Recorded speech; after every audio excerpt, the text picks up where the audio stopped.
Am I the a-hole for telling my husband's family and friends that he didn't buy the house but both of us did? My husband, male 34, and I, female 31, bought our first single-story house a few weeks ago. We both put money towards it, and both our names are on the title. Then days ago, we hosted dinner for his family. My family live in another state, and friends to celebrate this occasion. They brought gifts and took a tour around the house. We had an overall good time. Until dinner. My husband suddenly started telling the story of how much he sacrificed, how many extra jobs he took, and how many years he spent to save for and buy this house, completely ignoring my part or role in it. I was confused. I kept staring at him as he went on about how he found a house and how much trouble he got into to get it. His family and friends looked impressed as he kept saying, "My house this, my house that." I said, "Hold on," and told them that is not his house, but our house, because we both equally saved and contributed equally to be able to purchase it. His mom asked if I was serious, and I offered to show her the legal document. My husband looked at me shocked and got quiet, while his friends and family kept looking at him. He then excused himself to the bathroom for 40 minutes. I had to say goodbye to the guests by myself. He later blew up asking what the heck I just did. I said he shouldn't have lied to them in the first place. And then he asked, "What could you possibly gain by saying what you said? What could you have possibly lost if you didn't? Do you ever think before you speak?" I got mad and replied that he was dismissing my role in buying the house, and I didn't like that. He was like, "Oh, so you decided to humiliate me in front of my family and friends to appear important? Pretentious much?" I found this insulting, but he argued I messed up and ruined his joy in the new home when I could have avoided it. I got tired of arguing, so I went to sleep. He has gone radio silence the next day and has been acting upset for days now. Now for the top comments. What could you have possibly gained by saying what you said? What could you have possibly lost if you didn't? Do you ever think before you speak? Lol, he practiced this speech in the bathroom for 40 minutes, and that's the best he could come up with. Not stay home. I'm glad I checked the comments. Get out of my brain, Hubo Clown. So, he's fine with humiliating you personally in front of friends and family so long as they don't realize he's minimized your contribution? That's a messed up logic. Not stay home, but your husband most definitely is. Bit of an immature little crybaby too. And how weird is it to say that she's pretentious and needing to feel important by telling the truth, but he's not for lying?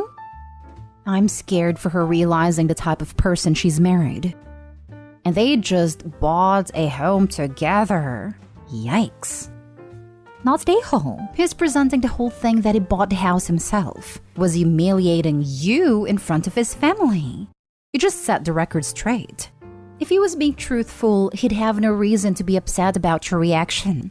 But he wasn't being truthful, and he humiliated himself by doing that. Exactly. He was humiliating his wife, so he lost the opportunity to discuss things privately. Play stupid games, win stupid prizes. There was no reason for him to do what he did. Not stay home.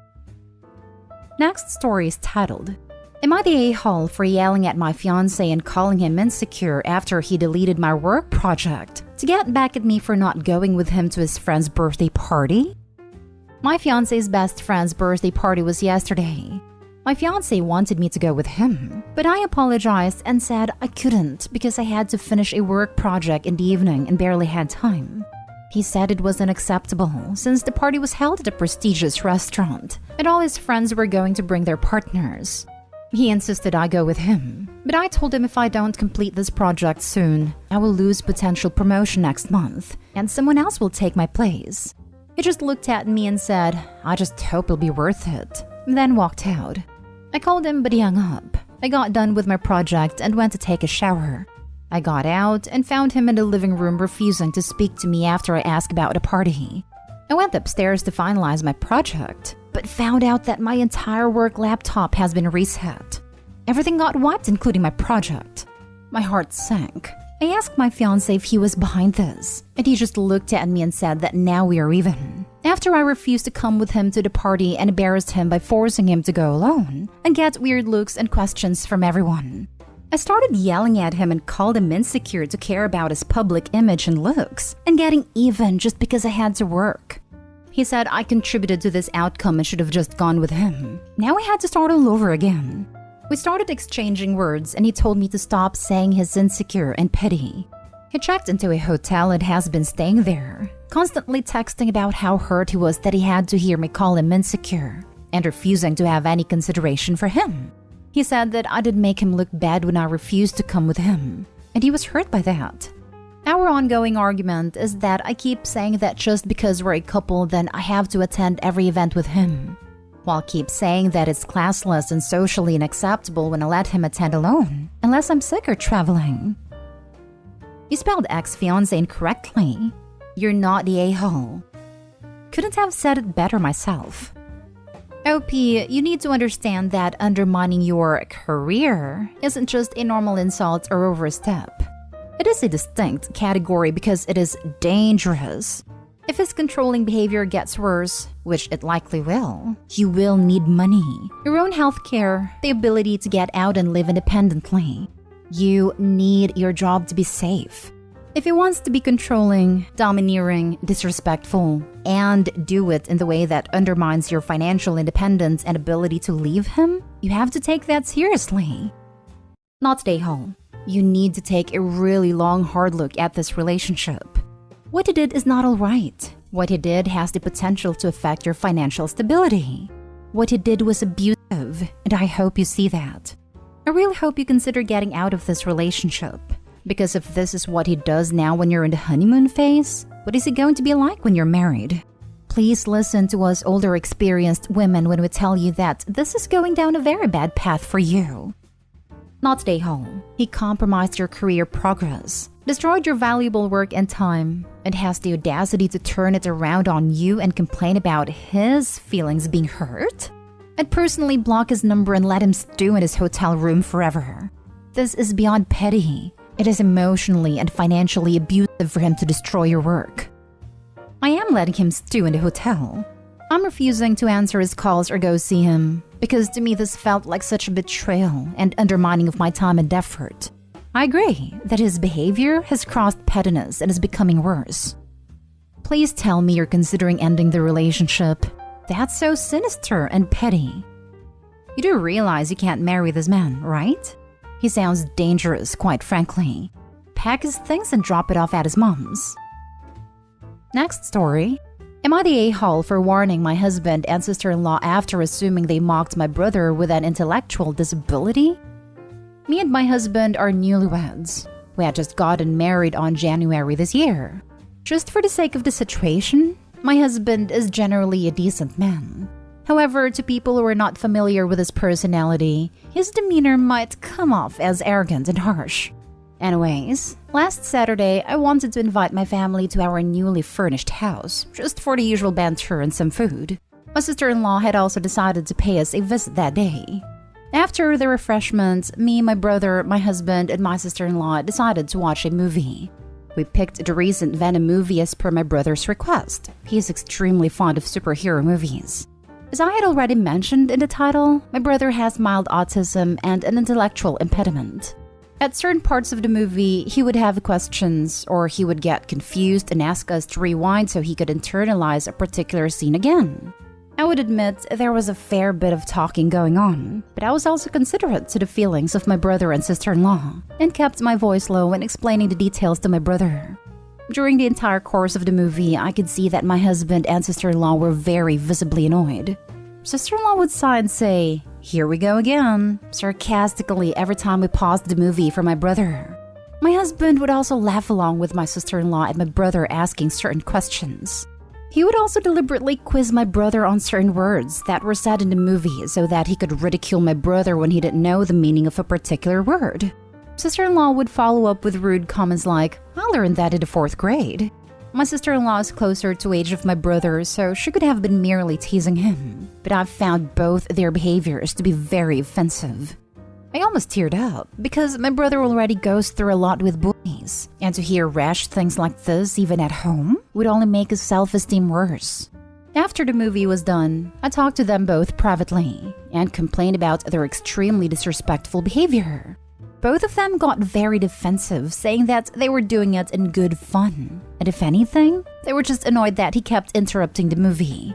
They complained that I was overreacting, but I don't know how to feel. I'm not saying it's not fair for them to feel annoyed, but I just wish they expressed it to me at the start, so that maybe me and my brother could have found an alternate way to enjoy the rest of the evening, instead of them projecting their frustration onto my brother. Am I the a-hole for confronting them though? Now for the comments. Not the a-hole, but how did you end up marrying such a person? Thank you. I do get that question from my friends too sometimes. My marriage was arranged by my parents. He is manageable at times, but sometimes he can be too straightforward or rude right to a person's face, and I'm the one who has to advise him to not do it again. He is an a-hole and so is his sister. They sat there bullying your brother. Do your parents know what a major screw-up they made when choosing your husband for you? My husband is generally a decent man. No, he's not. He is mocking a neurodivergent family member. Decent people do not do this. They were just annoyed that he kept interrupting the movie. Deal with it. They are aware of his unique challenges, no? So it's on them for choosing to watch a movie with someone who is going to interrupt. I have a friend with ADHD who cannot sit still during movies. You know what I do? I either don't watch movies with her or I watch movies knowing it'll be interrupted now and again. It's not that hard. Am I the a-hole for confronting them though? Not the a-hole, and this is a hill to die on. They should apologize, profusely and sincerely. End of discussion. I'm in a similar boat as Opie's brother. I am awful about talking during movies. I ask questions, I crack jokes, I laugh super loudly, and I make predictions about the ending. Part of that is learned behavior. My dad is a huge movie buff, and part of that is my own autism and ADHD. I can control myself in a movie theater. In fact, I refused to watch movies with my best friend and her boyfriend because they talked all the way through Black Widow at practically full volume. But at home? No way. I'm already super self-conscious about it. I think I've asked my boyfriend if it bothers him 24 times. I don't watch movies with people I don't know super well. I try as hard as I can to be quiet, but it's genuinely a struggle. I get fidgety and uncomfortable and I can't focus on a movie. Behavior like Opie's sister-in-law and hubby, I would break down. I would never want to be around them again because I would be so mortified and upset. Not stay home. When in good fun, there is a big difference between punching up and punching down. They punched down and were condescending. Definitely, especially when they quizzed him, my heart literally broke. Thankfully, me and my brother stayed longer after they left for another movie to make it up to him. Thank you so much for the input. Last story. Am I the a-hole for telling my partner he's being stupid? My partner, 23 male, and I, 24 female, have a 7-month-old son. This is our first baby, and things from birth have been stressful in the sense that my partner took a long time to start being a good dad. I was doing 90% of everything until my son was the age of about 4 months. Then it was about 60-40, and it stayed that way since. Well, recently I brought books for my son to read to him before bed, and I thought it was a great idea. We'd be able to have that quality time with him. Tonight, I asked my partner if he wanted to read our son a book before bed. He said, "No, I don't like reading." And I said, "Well, you should read to your son at some point or another. It's a good bonding time." There was just silence, and he didn't really look at me, so I asked, "Are you really not gonna read to your son because you don't like reading?" Silence again. So I said, "I think it's stupid how you won't read to your son because you don't like reading. There's plenty of things I don't like to do but still do them." He responded with a very grumpy whatever. He hasn't really acknowledged my existence since. I feel maybe I could have worded it better and my choice of words make me the a-hole. I wanted to make an edit for those who had questions and just about a few different comments. Firstly, thank you for all who commented. I appreciate it and realized I could have worded things better. Secondly, as far as I'm aware, he doesn't have problems reading. He has read things from his phone before and didn't seem to struggle. Thirdly, people have asked why I had a kid with him. And plain and simple, it wasn't planned. It's not excuse, but I pretty much couldn't have kids. Went to doctors and everything, and I was getting tests done because I was trying for a baby with my ex-husband for years. and would either not fall pregnant or end up having miscarriages. We fell pregnant because we didn't use protection one time. We had a discussion when I fell pregnant that if he didn't want to be a dad, he didn't have to be, and he was more than welcome to leave if this wasn't what he wanted. He decided to stay and actually seemed excited to be a dad. Fourthly, he wasn't like this when we first met. He was kind, caring, and helped me out when I needed it and helped me with my disability as well. He now stays home all day with me. He gets paid from Centrelink to be my full-time carer and mostly plays video games. He doesn't spend quality time with our son. He doesn't stop playing games unless I ask him to feed or change his son. I'm lucky if I get quality time with him as his partner. Hope that clears up any questions people had. Not stay home. But, your partner sucks if he can't even read a baby book to a baby. It's a baby book, right? Not like something huge like Wheel of Time? I chose Wheel of Time as an example because I think it's the type of book someone who doesn't like reading would absolutely hate, due to length and scope of the story. I think Wheel of Time would be great to read to a baby. Lol, I once caught my husband reading the soccer scores from the newspaper to our 4-month-old baby. He was listening to his dad with his mouth slightly open, laying completely still like he was reading him the most beautiful story he ever heard. It was adorable. He's 13 years old now and still loves watching soccer with daddy. When my son was a baby, I read him Terry Pratchett's Night Watch series. He didn't care so much what we were reading, so I read what I wanted. When he got old enough to follow a story, we switched to kids' books. But I don't like to read has about zero impact on residing the very hungry caterpillar to an infant. There was more reading involved in a recipe on the back of hamburger helper. Having a kid can be super boring sometimes, but you suck it up to be a good parent. Not stay home. For a literate parent, reading to your child is bare minimum box ticking of being a parent. It is so important to help develop their love of reading at a young age. Is he illiterate or having a learning disability? No, he isn't illiterate, just doesn't like reading. I don't like touching poop, but it comes with parenthood.